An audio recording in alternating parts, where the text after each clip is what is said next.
नजर डालते हैं तिजारत की खबरों पर।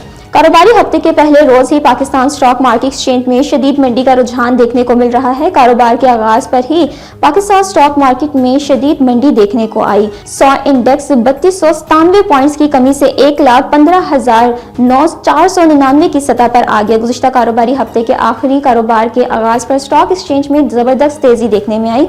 1800 से ज्यादा पॉइंट्स के इजाफे के साथ पाकिस्तान स्टॉक मार्केट में 100 इंडेक्स 1,20,793 पॉइंट्स की हद को छू गया। पाक अमेरिका तवान का नया दौर। पाकिस्तान और अमेरिका का मादनियात के शोबे में ताउन को फरोग देने का इकदाम होगा। अमेरिका के सीनियर अहदेदारान एरिक मायर 8 से 10 अप्रैल तक इस्लामाबाद का दौरा करेंगे। अमेरिकी वफद में मुख्तलिफ इदारों के नुमाइंदे शामिल होंगे।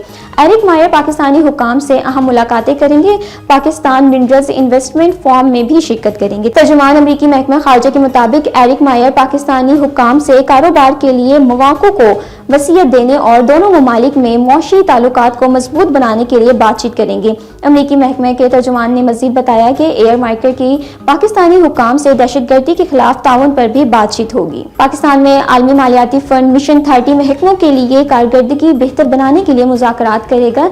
वज़ारत ख़ज़ाना के मुताबिक IMF ने 2 माह में पाकिस्तान में गवर्नेंस में बेहतरी और करप्शन के खात्मे के लिए दूसरा मिशन भेजा है।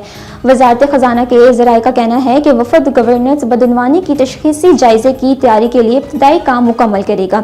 मिशन का मकसद 6 बुनियादी रियासती अफ़ाल में गवर्नेंस बदनवानी के खतरात का इब्तदाई जायजा लेना है। मालियाती शोबे की निगरानी, मार्केट ज़वाबित, कानून की हुक्मरानी, एंटी मनी लॉन्ड्रिंग इक़दामात शामिल हैं।